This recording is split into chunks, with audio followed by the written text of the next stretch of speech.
Hello friends, मैं जमाल और आज जो हम टॉपिक कवर करेंगे C++ प्लेलिस्ट में वो होगा डीप एंड शैलो कॉपी। तो डीप एंड शैलो कॉपी जो है वो काफ़ी कोरिलेटेड टॉपिक है कॉपी कंस्ट्रक्टर से। तो इस वीडियो में हम कॉपी कंस्ट्रक्टर भी समझेंगे और डीप और शैलो कॉपी भी समझेंगे, और जो एग्जाम्पल हम देखेंगे वो डीप एंड शैलो कॉपी को भी फॉलो करेगा और कॉपी कंस्ट्रक्टर को भी फॉलो करेगा। तो ये जो वीडियो है वो dedicatedly deep and shallow copy को ही एक्सप्लेन करेगा और उसके साथ हम कॉपी कंस्ट्रक्टर को भी डिस्कस करेंगे। हेलो फ्रेंड्स, मैं जमाल और आज हम जो टॉपिक देखेंगे वो है कॉपी कंस्ट्रक्टर। तो C++ के प्लेलिस्ट में ट्यूटोरियल सीरीज़ में आज जिस टॉपिक को हम कवर करने जा रहे हैं वो है कॉपी कंस्ट्रक्टर। तो कॉपी कंस्ट्रक्टर स्टार्ट करने से पहले हम ये एक्सपेक्ट करते हैं कि आपने कंस्ट्रक्टर वाला टॉपिक देख लिया होगा या उसके बारे में आप अच्छे से जान चुके होंगे, तभी हम कॉपी कंस्ट्रक्टर के टॉपिक को आगे बढ़ाएंगे। और अगर आपने नहीं देखा है तो पहले कंस्ट्रक्टर वाले वीडियो को प्लेलिस्ट में जाके देखिए, या फिर कहीं से भी पहले कंस्ट्रक्टर का कॉन्सेप्ट आप अच्छे से जानिए, उसके बाद ही हम कॉपी कंस्ट्रक्टर को बहुत अच्छे से समझ पाएंगे। चलिए, कॉपी कंस्ट्रक्टर जो है उस चीज़ को पहले जानने के लिए पहले तो हम ये जानेंगे कि हम कॉपी कंस्ट्रक्टर का इस्तेमाल क्यों करते हैं। जिस तरह हमने कंस्ट्रक्टर के बारे में जाना था कि कंस्ट्रक्टर का इस्तेमाल बेसिकली क्या होता है, एक ऐसा फंक्शन बनाता है जो कि ऑब्जेक्ट बनाते साथ ही एग्जीक्यूट कर जाता है, और बेसिकली उसके अंदर हम ऑब्जेक्ट को इनिशियलाइज करने का काम करते हैं। और सबसे इंपॉर्टेंट जो एक दो फीचर थे उसके कि कंस्ट्रक्टर फंक्शन का नाम और क्लास नेम सेम होता है, और दूसरा इंपॉर्टेंट फीचर वो कब इन्वोक होता है, कब एग्जीक्यूट होता है, जैसे ही हम कोई ऑब्जेक्ट क्रिएट करते हैं तो वो वैसे ही इन्वोक्ड हो जाता है। तो उसी तरह कॉपी कंस्ट्रक्टर के बारे में पहले हम ये जानेंगे कि हम इसका इस्तेमाल क्यों करते हैं, उसके बाद ही हम कॉपी कंस्ट्रक्टर का आपको एक एग्जांपल और प्रोग्राम दिखाएंगे। तो कॉपी कंस्ट्रक्टर को इसका एप्लीकेशन जानने से पहले आपको दो और बातें जाननी होंगी। वो बातें क्या है? दो और कॉन्सेप्ट समझना होगा। वो जो दो कॉन्सेप्ट है, एक है शैलो कॉपी और दूसरा है डीप कॉपी। ये दो कॉन्सेप्ट हम जानेंगे, उसके बाद ही हम कॉपी कंस्ट्रक्टर के बारे में पूरे अच्छे से जान पाएंगे। शैलो कॉपी क्या होता है हम ये समझते हैं पहले। देखिए, हम मान लेते हैं कि हमारे पास ये एक ऑब्जेक्ट है, सपोज इसका नाम हम रख देते हैं OB1। ओके, दूसरा एक और ऑब्जेक्ट है मेरे पास, या दूसरे के बारे में भी आप छोड़ दीजिए। OB1 में दो मेंबर हैं, A और B। हम क्या करते हैं, हम एक और ऑब्जेक्ट बनाएंगे जिसका कंटेंट हम इस OB1 से कॉपी कर लेंगे। ठीक है, तो उसको जब हम दूसरा ऑब्जेक्ट बनाएंगे तो बहुत तरीका कॉपी करने का। पहला तो तरीका ये है कि OB2 इक्वल टू OB1 लिख लेंगे हम। अगर ऐसे लिखते हैं हम OB2 इक्वल टू OB1 तो क्या होगा, OB1 का सारा कंटेंट OB2 में कॉपी हो जाएगा। सारा कंटेंट इन द सेंस कि इसका AB का जो वैल्यू है वो OB2 का भी AB का वैल्यू बन जाएगा। ये जो OB1 है हमारा यहाँ आ जाएगा तो वो OB2 हो जाएगा। सपोज ये OB2 हो गया। और अगर हम मान लेते हैं कि यहाँ पे A का वैल्यू 4 था और B का वैल्यू हमारा 5 है, उसी तरह क्या होगा, फिर OB2 का भी क्या होगा, A का वैल्यू एग्जैक्टली 4 हो जाएगा और B का वैल्यू 5 हो जाएगा, क्योंकि हमने क्या किया है, हमने OB2 इक्वल टू OB1 लिखा है। तो जब आप अपने प्रोग्राम में इस तरह से लिखोगे OB2 इक्वल टू OB1 तो होगा क्या अल्टीमेटली, ये बैकग्राउंड में क्या होगा, बैकग्राउंड में कंपाइलर क्या करेगा, ये इस वाले ऑपरेटर को ना ओवरलोड करके इस OB2 में OB1 का कॉपी, जितना कंटेंट है OB1 का OB2 में कॉपी कर देगा। ये आपको कुछ नहीं करना है, ये कंपाइलर खुद ही क्या करेगा, इस इक्वल टू ऑपरेटर को, असाइनमेंट ऑपरेटर को वो ओवरलोड करके एक फंक्शन बना देगा। जैसे ही आप ये लाइन एग्जीक्यूट होगा तो होगा क्या, OB1 का जितना कंटेंट था वो OB2 में कॉपी हो गया, एज इट इज कॉपी हो गया। A का कंटेंट जो भी था वो A में चला गया, B का कंटेंट जो भी था वो B में चला गया। आई बात समझ में? तो पहला तरीका तो ये था। दूसरा तरीका आप कुछ इस तरह लिखो, OB2 इक्वल टू OB1, मतलब जैसे ही हमने दूसरा ऑब्जेक्ट बनाया डेमो OB2, उसके ब्रैकेट में पास कर दिया OB1 को। इस वाले केस में क्या होगा, इस वाले केस में जो हमारा कंपाइलर है वो कॉल करेगा कॉपी कंस्ट्रक्टर को। इस वाले केस में ध्यान दीजिएगा, इस वाले केस में कौन सा चीज कॉल होगा, वो होगा कॉपी कंस्ट्रक्टर। ये आपको नहीं करना है, ये कंपाइलर खुद ही कॉल कर लेगा कॉपी कंस्ट्रक्टर, क्योंकि जब तक हम कॉपी कंस्ट्रक्टर नहीं बनाएंगे कंपाइलर कॉपी कंस्ट्रक्टर को खुद ही बनाएगा। तो इस वाले केस में कॉपी कंस्ट्रक्टर कॉल होगा, ध्यान दीजिएगा, इस वाले केस में जब हम ऑब्जेक्ट को इनिशियलाइज करेंगे उसी समय जब हम उसे डिक्लेयर कर रहे हैं, उसी वेरिएबल से, उसी ऑब्जेक्ट से, मतलब उसी क्लास के दूसरे ऑब्जेक्ट से हम उसे इनिशियलाइज कर देंगे at the time of their declaration. तो इस केस में कॉपी कंस्ट्रक्टर कॉल होगा। तो कॉपी कंस्ट्रक्टर भी वही काम करेगा, क्या करेगा, OB2 के AB में सेम एज OB1 का जो AB का जो वैल्यू है वो एज इट इज पूरा वैल्यू कॉपी कर देगा। तो ये दो तरीका है कॉपी करने का। दूसरा ऑब्जेक्ट जो हम बना रहे हैं उस दूसरे ऑब्जेक्ट में पहले ऑब्जेक्ट के कंटेंट को कॉपी करने का ये दो तरीका है। पहला तो हम इक्वल टू ऑपरेटर इस्तेमाल करके करेंगे और दूसरा हम उसी समय उस ऑब्जेक्ट को दूसरे ऑब्जेक्ट से इनिशियलाइज कर देंगे। तो इस केस में कॉपी कंस्ट्रक्टर कॉल होगा और इस केस में ये असाइनमेंट ऑपरेटर को ओवरलोड कर लेगा और ये दोनों काम कंपाइलर खुद ही कर लेगा, आपको कुछ भी नहीं करना है इस केस में। और इस स्ट्रैटेजी को हम शैलो कॉपी बोलते हैं। पर इस केस में एक प्रॉब्लम है, वो प्रॉब्लम क्या है, चलिए अभी इस डीप कॉपी को यहाँ से हटाते हैं।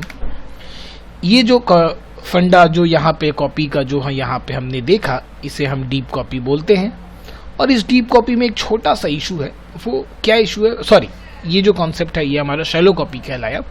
और इस शैलो कॉपी में एक प्रॉब्लम है, वो प्रॉब्लम क्या है, चलिए यहाँ हम समझते हैं। अब आप मान लीजिए कि इस बार OB1 में हमारे पास दो मेंबर हैं, बट इस बार सिनेरियो कुछ और है, A और दूसरा वेरिएबल है एक पॉइंटर वेरिएबल, ठीक है, दूसरा वेरिएबल एक पॉइंटर वेरिएबल। अब पॉइंटर वेरिएबल है तो ऑब्वियसली ये किसी का एड्रेस होल्ड करके रखेगा, है ना। तो हम मान लेते हैं कि यहाँ पे एक इंटीजर वेरिएबल हम बनाते हैं, ठीक है। इसका जो वैल्यू है वो वैल्यू हम क्या रख देते हैं, सपोज इसका वैल्यू हम रख देते हैं 5 जो इसके अंदर में रखा हुआ है, और इसका जो एड्रेस होगा 1025। अब ये 1025 जो है वो कहाँ चला गया, इस P के अंदर में, और A का जो वैल्यू है वो हम यहाँ लिख देते हैं। सपोज A का वैल्यू हम मान लेते हैं यहाँ पे 4, ये A का वैल्यू है 4, ठीक है।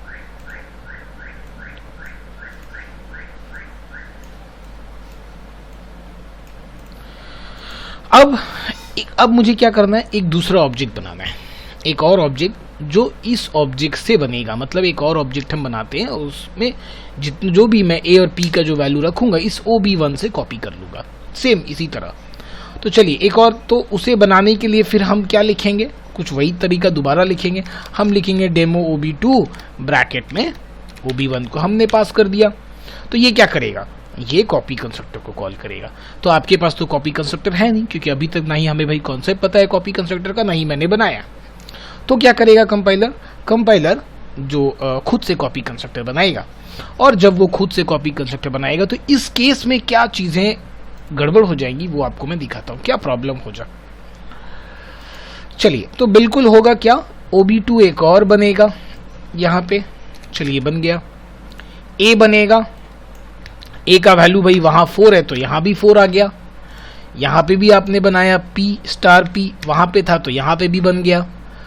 अब वहां पे बेसिकली ये P क्या होल्ड करके रखा है, P एड्रेस होल्ड करके रखा है 1025, यही ना, एक इंटीजर वेरिएबल का एड्रेस वो होल्ड करके रखा है 1025। तो होगा क्या, कंपाइलर इसी 1025 को कॉपी कर देगा इस P वेरिएबल में। ध्यान दीजिएगा बात को, कंपाइलर इसी 1025 एड्रेस को ऑब्जेक्ट 2 के पॉइंटर वेरिएबल में भी कॉपी कर देगा। तो हुआ क्या, ये जो नॉर्मल वेरिएबल थे, जो पॉइंटर वेरिएबल नहीं थे, उनके लिए तो कोई प्रॉब्लम नहीं हुई, उनको उनका सेपरेट वैल्यू मिल गया। इसको इसका सेपरेट A मिला 4, इसको इसका सेपरेट A मिला 4। बट पॉइंटर वाले केस में प्रॉब्लम क्या हो गया, क्योंकि पॉइंटर एक एड्रेस होल्ड करता है तो अब ये एड्रेस सेकंड वाले में भी कॉपी हो जाएगा। तो अब इन दोनों के पास सेम एड्रेस है, सेम मेमोरी रेफरेंस है, सेम मेमोरी लोकेशन है 1025। मतलब ये जो वेरिएबल है अब ये शेयर्ड वेरिएबल की तरह काम करने लगा, रेफरेंस वेरिएबल की तरह काम करने लगा। मतलब इन दोनों के पास सेम ही मेमोरी लोकेशन है भाई। तो अब प्रॉब्लम क्या होगी, इसे मैं प्रॉब्लम नहीं बोलूंगा, एक फेनोमेनन बोलूंगा कि होगा क्या, सिचुएशन क्या हो जाएगा, सिनेरियो क्या होगा। सिनेरियो ये होगा कि अगर ऑब्जेक्ट 1 अपने P में कोई भी चेंज करता है तो ऑब्जेक्ट 2 के P में भी वो रिफ्लेक्ट कर जाएगा। मतलब ये इन दोनों का P अब इंडिपेंडेंट नहीं रहा, बिल्कुल एक दूसरे पे डिपेंड हो गया। मतलब दो ऑब्जेक्ट अलग अलग होके भी ये जो P वाला वेरिएबल है इन दोनों में कॉमन हो गया है। अगर ऑब्जेक्ट 1 P में कोई चेंज करता है तो ऑब्जेक्ट 2 के P में भी चेंज हो जाएगा। ऑब्जेक्ट 2 अगर P में चेंज करता है तो ऑब्जेक्ट 1 के P में भी चेंज हो जाएगा। इसी सिनेरियो में, इसी कंडीशन में यहाँ पे आपका जो शैलो कॉपी है वो काम नहीं करता है। जो हमारा जो रिक्वायरमेंट है, जो चीजें हमें चाहिए वो यहाँ पे नहीं मिल पा रही हैं। किससे? शैलो कॉपी से। शैलो कॉपी क्या करता है, as it is data object का उठा के सेकेंड वाले ऑब्जेक्ट में उठा के रख देता है। और ये कौन करता है? ये करता है भैया कॉपी कंस्ट्रक्टर। कब? जब कॉपी कंस्ट्रक्टर कंपाइलर बना रहा होता है या जब हम उसे असाइनमेंट ऑपरेटर ओवरलोड करवा के कॉपी करते हैं। इन दोनों केसेस में जो कॉपी होता है, जो फेनोमेनन घटता है कॉपी का, उसे हम शैलो कॉपी बोलते हैं। तो इस केस में देखिए, अगर आपके पास नॉर्मल वेरिएबल्स था तो कोई इशू ही नहीं है, लेकिन अगर आपके पास मेंबर वेरिएबल में अगर कोई पॉइंटर वेरिएबल है तो इस केस में यहाँ पे एक छोटा सा प्रॉब्लम ये हो रहा है कि दोनों ऑब्जेक्ट का जो पॉइंटर वेरिएबल है सेम मेमोरी एड्रेस को पॉइंट कर रहा है, जिससे हो रहा है क्या कि अगर हम किसी एक में चेंज कर रहे हैं तो वो दूसरे में भी चेंज हो जा रहा है। तो अब ये कम्प्लीटली डिपेंड करता है यूजर का रिक्वायरमेंट पे, क्लाइंट का रिक्वायरमेंट पे, सॉफ्टवेयर कंपनी का रिक्वायरमेंट। उन्हें चाहिए कि अगर उन्हें यही चीज़ चाहिए होगी तो ये तो उनके लिए अच्छी बात है, लेकिन हमें भाई ऐसी चीज़ नहीं चाहिए अगर कि नहीं, क्योंकि भाई जब मैं कॉपी कर रहा हूँ तो जैसे कि उनका वो सेपरेट कॉपी बना 4 एक सेपरेट कॉपी ए के लिए बना ऑब्जेक्ट 1 का, और ऑब्जेक्ट 2 के ए के लिए भी 4 एक सेपरेट कॉपी बना, तो पॉइंटर भी सेपरेट कॉपी बनना चाहिए। तो इस केस में तब आपको जो लॉजिक इस्तेमाल करना होगा, जो कॉन्सेप्ट इस्तेमाल करना होगा, उसी कॉन्सेप्ट को हम बोलते हैं डीप कॉपी। आई बात समझ में? उसे हम बोलते हैं डीप कॉपी। जो आपको करना, ये डीप कॉपी नहीं हो, ये शैलो कॉपी का ही प्रॉब्लम हुआ। जो अभी मैंने आपको दिखाया कि ये जो चीज़ है वो शैलो कॉपी से सॉल्व आउट नहीं होगा, इसके लिए हमें डीप कॉपी बनाना पड़ेगा। आई बात समझ में? तो चलिए, अब अगर आपको डीप कॉपी करना है तो आप कैसे कीजिएगा, मैं एक दूसरा स्लाइड लेता हूँ, यहाँ पे आपको दिखाता हूँ। अब क्या करेंगे, पुराना केस उसी को मैं दोबारा एक बार ड्रॉ करता हूँ। चलिए, वापस से मेरे पास OB1 है और इसके पास क्या है, एक वेरिएबल है A और एक है पॉइंटर वेरिएबल P, ठीक है ना। और A के पास सपोज कर लेते हैं कि एक वैल्यू है 5 और P के पास हम समझ लेते हैं P पॉइंट करके रखा है जो बाहर में है, एक मेमोरी लोकेशन। इसके अंदर कोई भी एक वैल्यूज हम रख लेते हैं, सपोज 4 है और इसका एक मेमोरी एड्रेस होगा 1564। तो अब जो हम ऑब्जेक्ट बनाएंगे वो किस तरह से बनाएंगे, यहाँ पे आपको कॉपी कंस्ट्रक्टर अब खुद इस्तेमाल करना है। मीन्स अब हम मैनुअली जाके अपने प्रोग्राम में कॉपी कंस्ट्रक्टर लिखेंगे, और उस कॉपी कंस्ट्रक्टर में किस तरह लिखेंगे, पहले ये देखिए। कॉपी कंस्ट्रक्टर का सिंटेक्स क्या है कि हम इसमें क्लास का रेफरेंस ऑब्जेक्ट को ही इस्तेमाल करते हैं। यहां आ गए आप। अब देखिए, ए के अंदर तो भाई हम ओबीजे ए को डायरेक्ट कॉपी कर लिए, लेकिन वो जो पॉइंटर है पी, उसके लिए क्या करेंगे, हम यहाँ पे पहले एक सेपरेट रेफरेंस क्रिएट करेंगे। पी के लिए हम उसका रेफरेंस कॉपी नहीं करेंगे, हम पी में खुद एक नया रेफरेंस, एक नया मेमोरी एलोकेट करेंगे पी। अब हमें पता है कि भाई पी में जब वैल्यू एक्सेस करना है तो स्टार लगाते हैं हम, देन स्टार पी में आके हम क्या करेंगे, ऑब्जेक्ट का पी को एक्सेस कर लेंगे। तो ऑब्जेक्ट का पी का वैल्यू चाहिए तो स्टार लगा देते हैं, देन ओबीजे डॉट पी। तो होगा क्या,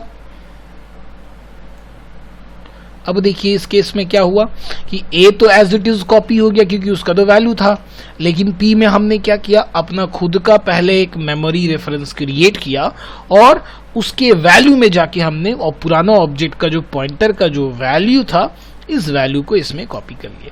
तो हुआ क्या कि वैल्यू भी मिल गया और इसका खुद का नया सेपरेट मेमोरी रेफरेंस भी, मेमोरी एड्रेस भी मिल गया। तो अगर मैं इसको डायग्राम के थ्रू दिखाऊं तो ये कुछ ऐसा होगा कि भाई ऑब्जेक्ट 2 तो यहाँ बन गया आपके पास, और जो ए है इस ए के लिए तो 5 कॉपी कर लिया हमने, और उसके बाद ये जो स्टार पी यहाँ बना हमने, पी के लिए हमने खुद का मेमोरी रेफरेंस दिया है। इसको खुद का मेमोरी रेफरेंस मीन्स इसको कोई अलग मेमोरी एड्रेस मिला होगा, वो मेमोरी एड्रेस कुछ और हो सकता है, 2540 हम मान लेते हैं। और उसके बाद हमने क्या किया भैया, हमने इसके इस 4 को कॉपी कर दिया यहाँ पे, तो इसका वैल्यू यहाँ 4 कॉपी हो गया, मैनुअली किया काम। इसका ये 5 हमने यहाँ पे कॉपी कर दिया, और इसका ये 4 हमने अपने मेमोरी लोकेशन में कॉपी किया, तो हमने मेमोरी लोकेशन खुद बनाया। तो इस वाले कॉपी को हम बोलते हैं डीप कॉपी। यही काम कॉपी कंस्ट्रक्टर अगर आप खुद बनाते हैं तो ये काम आप कॉपी कंस्ट्रक्टर से कर सकते हैं। अगर ये काम हम कंपाइलर पे छोड़ देते हैं तो इस सिचुएशन में कंपाइलर हमें सही आउटपुट नहीं देगा, वो उन दोनों को एक ही रेफरेंस में जोड़ देगा। आई बात समझ में? तो अब हो कि ये डायग्राम आपको समझ में आया हो। अब इसी डायग्राम को क्लीन करने के लिए हम बहुत अच्छे से एक प्रोग्राम करते हैं, उसके बाद आपको देखते हैं कि ये कैसे आउटपुट आपको दिखा रहा है। चलिए टर्बो सी को ओपन करते हैं हम।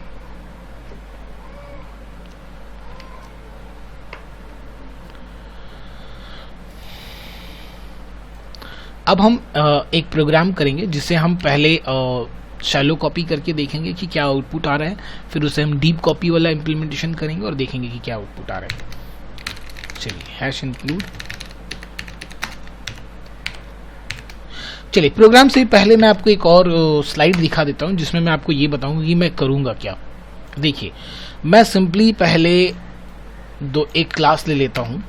यहाँ पे एक क्लास हो जाता है जिसके अंदर मैं 2 मेंबर लूंगा, एक तो ए लूंगा, दूसरा एक पॉइंटर वेरिएबल लूंगा पी। उसके बाद मैं इसके अंदर एक अपडेट मेथड रखूंगा। सबसे पहले मैं रखूंगा अपडेट मेथड। कंस्ट्रक्टर तो रहेगा ही जैसे एज इट इज रहता है। अपडेट मेथड में रखूंगा बेसिकली, और शो मेथड रखूंगा मैं। तो शो क्या करेगा, सिंपली शो तो वैल्यू प्रिंट करेगा, बट अपडेट क्या करेगा, ये क्लास मेंबर को ना इंक्रीमेंट करेगा।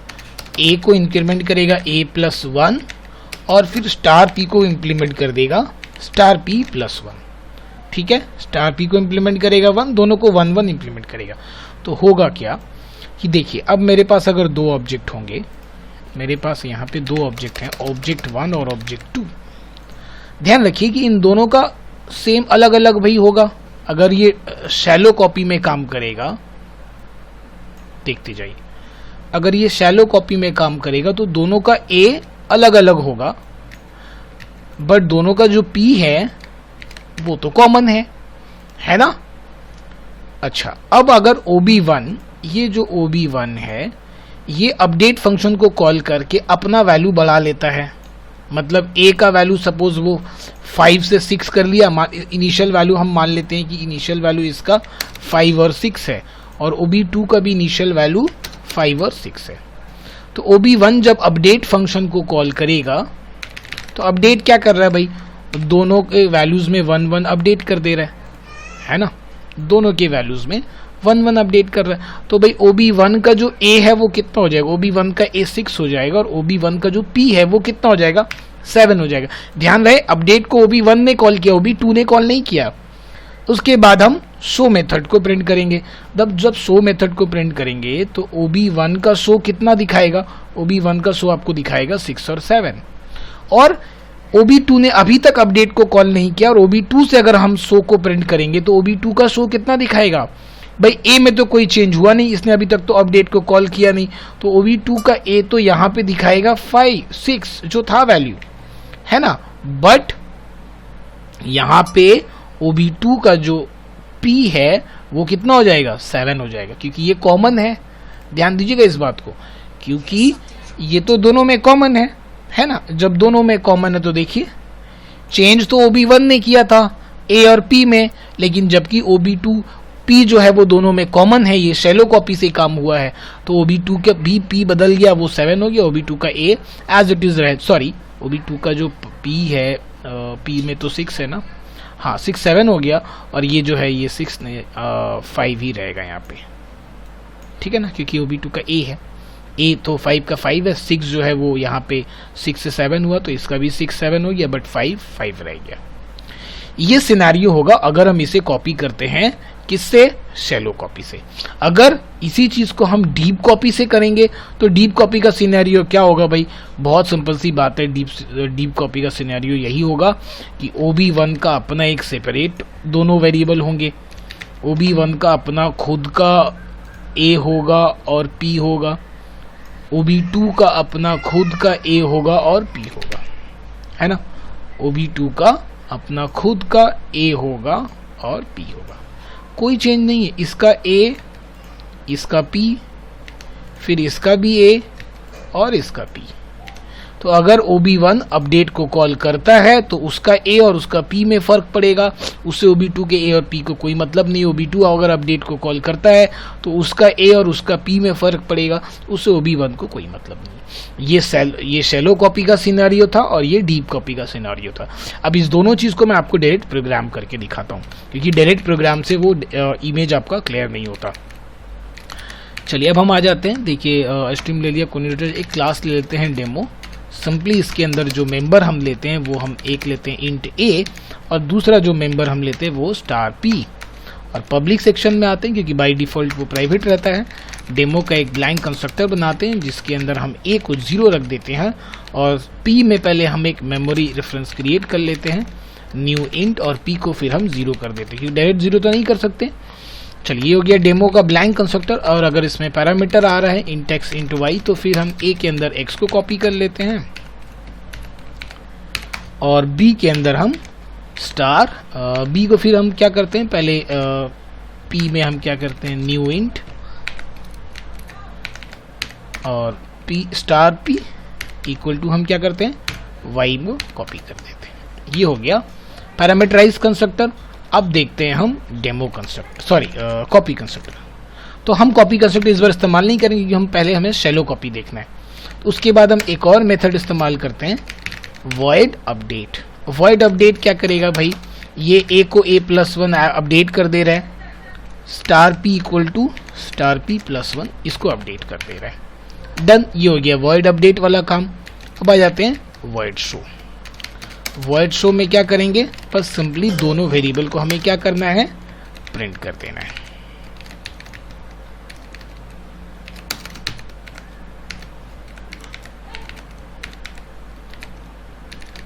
चलिए P को भी हमने कॉपी कर दिया। अब यहाँ पे हम क्लास को बंद कर देते हैं। अब आते हैं void main में। void main में आने के बाद देखिए डेमो का हम एक ऑब्जेक्ट बनाते हैं OB1 जिसमें हमने 5 और 6 दिया है, और फिर डेमो का दूसरा ऑब्जेक्ट बनाते हैं जिसे हम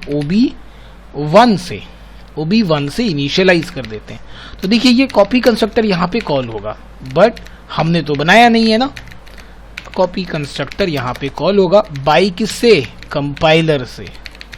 कॉपी कंस्ट्रक्टर बाई कंपाइलर। ध्यान दीजिए कि हमने सेम लाइन में उसे इनिशियलाइज कर लिया। अगर हम दूसरे लाइन में इनिशियलाइज करते हैं, सपोज डेमो OB3 और उसके बाद फिर उस OB3 को हम OB2 से इनिशियलाइज करते, तो यहाँ पे वो इक्वल टू ऑपरेटर ओवरलोड होके कॉल होता, उसे भी कंपाइलर ही करता है। ये इसी जो असाइनमेंट ऑपरेटर या इक्वल टू ऑपरेटर, इससे वो क्या करता, ओवरलोड करके OB2 का कंटेंट को OB3 में कॉपी करता। तो कॉपी कंस्ट्रक्टर तभी कॉल होता है, ध्यान रखिएगा, जब वो सेम लाइन में इनिशियलाइज हो, उसी लाइन में इनिशियलाइज हो जिस लाइन में वो क्या हो रहा है, डिक्लेयर हो रहा है। तो यहाँ पे कॉपी कंस्ट्रक्टर तो मैंने नहीं बनाया अभी तक, तो ये कॉपी कंस्ट्रक्टर कंपाइलर बनाएगा। तो वो कौन सा सिनेरियो एग्जीक्यूट होगा, ये वाला शैलो कॉपी वाला, जिसमें दोनों का P कॉमन होगा। अब देखिए मैं OB1 के शो को भी कॉल करता हूँ और OB2 के शो को भी कॉल करता हूँ, ठीक है, गेट ch। और सबसे पहले ऊपर में हम क्या करते हैं, CLR SCR ले लेते हैं। चलिए रन करते, सॉरी, यहाँ पे हमने $P देना अपने को, क्योंकि हमें तो वैल्यू देना है ना। देखिए OB1 का A5 है, P6 है, OB2 का भी A5 है, P6 है। बट एक बात ध्यान रहे, कौन सा सिनेरियो, ये शैलो कॉपी, मतलब P दोनों में कॉमन है। अब अगर OB1 अपडेट करता है अपने A और P को, तो P जबकि दोनों में कॉमन है, तो OB2 अगर OB1 चेंज कर देगा अपने A को और P को, तो A वाला तो रिफ्लेक्ट नहीं करेगा, बट P जबकि दोनों में कॉमन है तो P जो है OB2 में भी रिफ्लेक्ट करेगा। तो देखिए यहाँ पे एक बात समझिएगा, मैं क्या करने वाला हूं। मैं OB1 से अपडेट को कॉल करूंगा। OB1 से मैंने अपडेट को कॉल किया, ठीक है। अब मैं OB1 का शो को कॉल कर रहा हूं। तो देखिए आपको OB1 का दोनों वैल्यू बढ़ा हुआ मिलेगा। OB1 का दोनों वैल्यू बढ़ा हुआ मिलेगा, मतलब ये देखिए 5 से 6 हो गया, P 6 से 7 हो गया। अब मैं प्रिंट कर रहा हूं OB2 को। OB2 ने तो अपने अपडेट को कॉल नहीं किया, तो उसका वैल्यू तो 5 और 6 ही रहना चाहिए ना। लेकिन देखिए क्या हुआ, OB2 का जो 5 है वो तो 5 ही है, बट OB2 का जो 6 है वो कितना हो गया, 7 हो गया। क्यों? क्योंकि ये सिनेरियो देखिए ये कॉमन है दोनों में। तो OB1 ने जब बदला अपडेट किया, तो जबकि ये कॉमन है दोनों में, तो ये तो अपडेट हो ही चुका है, इसलिए वो OB2 में रिफ्लेक्ट कर रहा है। आई बात समझ में ना? होप कि ये प्रोग्राम आपको समझ में आया हो। ये था शैलो कॉपी का सिनेरियो। अब हमें डीप कॉपी करना है, तो डीप कॉपी मतलब सिंपली हमें अपना खुद का कॉपी कंस्ट्रक्टर बनाना है। मतलब यहाँ पे आते हैं डेमो, और मैंने बताया जैसा कि इसका सिंटैक्स क्या है, ये खुद के क्लास का रेफरेंस ऑब्जेक्ट लेता है। तो अब यहाँ पे हम क्या करेंगे,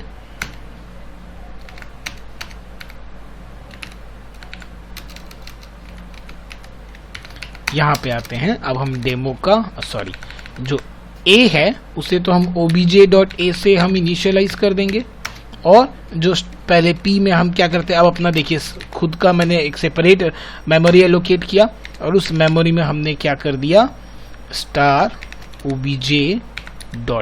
अब ये फंडा देखिए, क्योंकि भाई P तो अभी आप डायरेक्ट एक्सेस नहीं कर सकते, P जो भी आप एक्सेस करोगे obj के थ्रू एक्सेस करोगे, तो हमें स्टार P लगाना पड़ता है। तो P अब जो एक्सेस होगा वो obj.p के थ्रू होगा। अब ये ओवरऑल के ऊपर है ना स्टार, इसलिए हमने ब्रैकेट में डाल दिया इसके ऊपर। अभी ये क्लियर हो गया होगा। बस ये आपका अपना, जब आपने जैसे ही अपना खुद का कॉपी कंस्ट्रक्टर डाला, तो ये जो कॉन्सेप्ट है ये शैलो कॉपी से डीप कॉपी में चला गया। मतलब अब सिनेरियो कौन सा हो गया, ये नीचे वाला देखिए, मीन्स यहाँ पे OB1 का अपना खुद का A और P है, OB2 का अपना खुद का A और P है। अब ये कैसे हमें पता चलेगा, देखिए OB1 और OB2 का दोनों का इनिशियल वैल्यू 5 6 5 6, OB1 ने अपने वैल्यू में चेंज किया, और OB2 को अगर हम प्रिंट कर रहे हैं तो OB2 तो अभी चेंज नहीं किया ना, तो OB2 का वैल्यू तो 5 और 6 ही मिलना चाहिए। चलिए देखते हैं। देखिए OB2 का वैल्यू क्या है, 5 और 6 ही है। अगर हम यहीं पे OB1 को अपडेट करते तो देखिए वो आपको 6 और 7 मिला, बट OB2 का शो ये स्टिल 5 और 6 है, क्योंकि ये दोनों का बिल्कुल इंडिपेंडेंट है। तो ये जो फंडा हो गया वो हो गया डीप कॉपी का।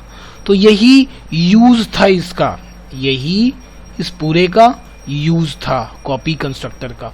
तो कॉपी कंस्ट्रक्टर जानने से पहले आपको शैलो कॉपी डीप कॉपी जब समझना होगा, जब जैसे ही आप शैलो कॉपी डीप कॉपी समझ जाते हो, समझो आपने कॉपी कंस्ट्रक्ट समझ गए। ये वही है पूरा एंटायर, ये सारे आपस में कोरिलेटेड है, shallow copy, deep copy, copy constructor. तो होप कि मैं इस पूरे कॉन्सेप्ट को आपको समझाने में सक्सेस हुआ होगा। अगर फिर भी आपको नहीं समझ आया कोई बात, तो क्योंकि ये पूरा थोड़ा सा हेक्टिक कॉन्सेप्ट है, अगर लेकिन फिर भी मैंने कोशिश किया है डायग्राम के थ्रू पूरा चीज़ को बहुत आसानी से समझाने का। फिर भी अगर आपको नहीं समझ में आया हो तो आप कमेंट में ज़रूर बताइए कि आपकी कौन सी बात नहीं समझ में आई, तो मैं नेक्स्ट वीडियो में उस चीज़ को कवर करूँगा, ठीक है। और अगर आपको वीडियो अच्छा लगा तो काइंडली लाइक कीजिए, शेयर कीजिए, और अपने दोस्तों के साथ शेयर कीजिए, उन वाले दोस्तों को जिन्हें ये कॉन्सेप्ट समझना है, जिन्हें अभी तक ये बातें नहीं समझ में आई हैं, अभी भी कन्फ्यूजन है। और चैनल को सब्सक्राइब कीजिए ताकि नेक्स्ट वीडियो को नोटिफिकेशन आप तक सबसे पहले पहुंचे। वीडियो को देखने के लिए थैंक यू सो मच।